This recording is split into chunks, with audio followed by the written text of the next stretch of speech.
علامہ اقبال نے جب اپنی ساری نظم، ان کی فوڑ وہ نظم جو انہوں نے اندلسیہ پر کہی، جو انہوں نے سسلی پہ کہی، جب وہ یورپ سے گزرتے تھے تو ان تمام علاقوں کو دیکھتے ہوئے جاتے تھے کہ جو پہلے ایک زمانے میں شاندار مسلمان تہذیب کا حصہ تھے۔ آنکھوں انسان آنسوؤں سے روتا ہے، بابا اقبال بھی روئے تھے۔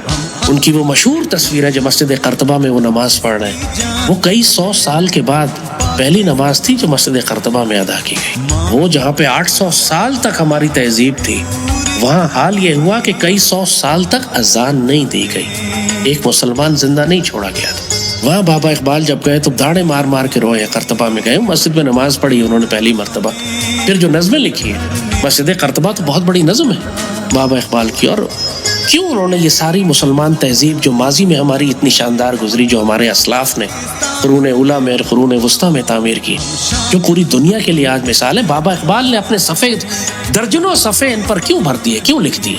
کیوں وہ ماضی میں رہا کرتے تھے؟ اس لیے ماضی میں رہتے تھے کہ ہر وہ قوم جس کا رشتہ اپنے ماضی سے کٹ جائے اس کا مستقبل کوئی نہیں ہوتا۔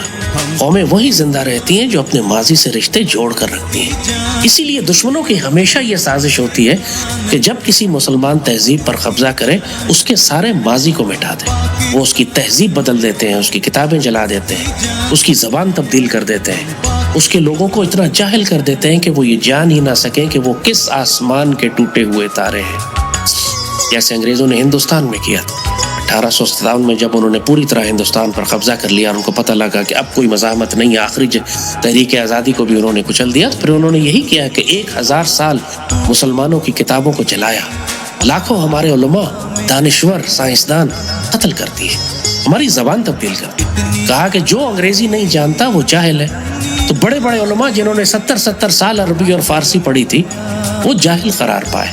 بڑی بڑی مسلمان ڈگریاں جو اس وقت ماسٹرز اور پی ایچ ڈی کے برابر ہوتی تھی، عالم فاضل، ملا فاضل، جو آپ اردو میں بھی مذاقاً آج کل کہا جاتا ہے، بڑے عالم فاضل سمجھتے ہو اپنے آپ کو، یہ اسلامی ڈگری ہوا کرتی تھی، ہمارے مدارس میں دی جاتی تھی۔ اور صرف وہ فقہ کی کتابیں نہیں پڑھتے تھے، وہاں science, engineering, technology, mathematics, astronomy, یہ سب پڑھایا جاتا۔ انگریزوں نے سب مٹا کے صاف کر دیا، کہا کہ پڑھا لکھا وہی ہوگا جو انگریزی جانے۔ ایسی ذلت و غلامی تھی۔ یہ ہر شہر میں آپ دیکھیں، لاہور میں بھی، راول پنڈی میں بھی ہے، مری میں بھی ہے، مال روڈز کہلاتی ہیں، انگریزی میں ان کو مال روڈ کہتے ہیں، مالز ہیں، جو آج کل اردو میں آپ نے سنا ہے مال بنے ہوئے ہیں شہر میں جگہ جگہ، یہ انگریزی کے لفظ مال سے جو نکلا، یہ مال روڈ اس کے نام پر ہے۔ اور یہ انگریزوں کی جہاں قبضہ کرتے تھے وہاں مال روڈ بناتے تھے، یہ اپنی مال روڈ بناتے تھے۔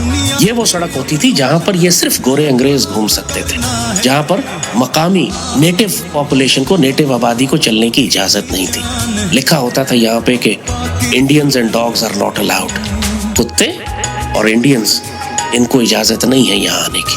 تو اگر کوئی مقامی آبادی کا کوئی شخص یہ کہتا کہ میں نے سڑک پار کر کے جانا ہے، تو اس کا طریقہ یہ ہوتا تھا کہ اس کو گھٹنوں کے بل کتوں کی طرح چلنا ہوتا تھا اور منہ سے بھونکنا ہوتا تھا، تب جا کے وہ سڑک پار کرتا، ورنہ لمبے راستے سے جائے کئی میل دور چل کے، جب وہاں مال روڈ ختم ہوگی تو اس کے بعد تم سڑک پار کر سکتے ہو، یہاں سے نہیں کر سکتے۔ یہ ذلت تھی، یہ رسوائی تھی، ایسی ذلت اور رسوائی اس ملک میں جہاں مسلمانوں نے 1000 سال حکومت کی تھی۔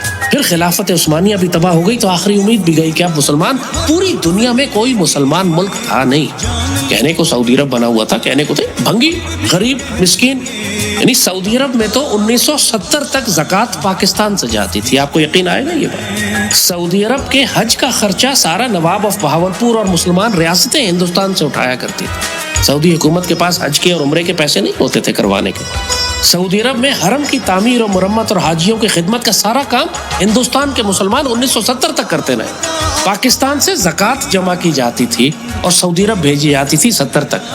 اس کے بعد ان کا پیٹرو ڈالر کا نکل آیا، پیسے ویسے زیادہ ہو گئے ان کے پاس۔ اس ذلت اور رسوائی کے بعد جب اللہ نے بابا اقبال کو بھیجا اور فرمایا کہ اب اللہ کا امر آ گیا ہے، عطا مومن کو پھر درگاہ حق سے ہونے والا ہے، خوشخبری دیا، شکوہ ترکمانی، ذہن ہندی، نطق عربی، اب ماشاءاللہ تمام تہذیبوں کا مجموعہ بنے گا ایک ملک۔ یہاں پر اللہ تعالیٰ، سنا ہے میں نے قدسیوں سے وہ شیر پھر بیدار ہوگا، پھر ہوشیار ہوگا۔ میں نے ملائکہ سے، قدسیوں سے، فرشتوں سے سنا ہے کہ وہ شیر دوبارہ بیدار ہونے والا ہے۔ یہ شیر تھا جو پاکستان کی شکل میں اللہ نے نازل کیا، اس شیر نے بیدار ہونا ہے ابھی۔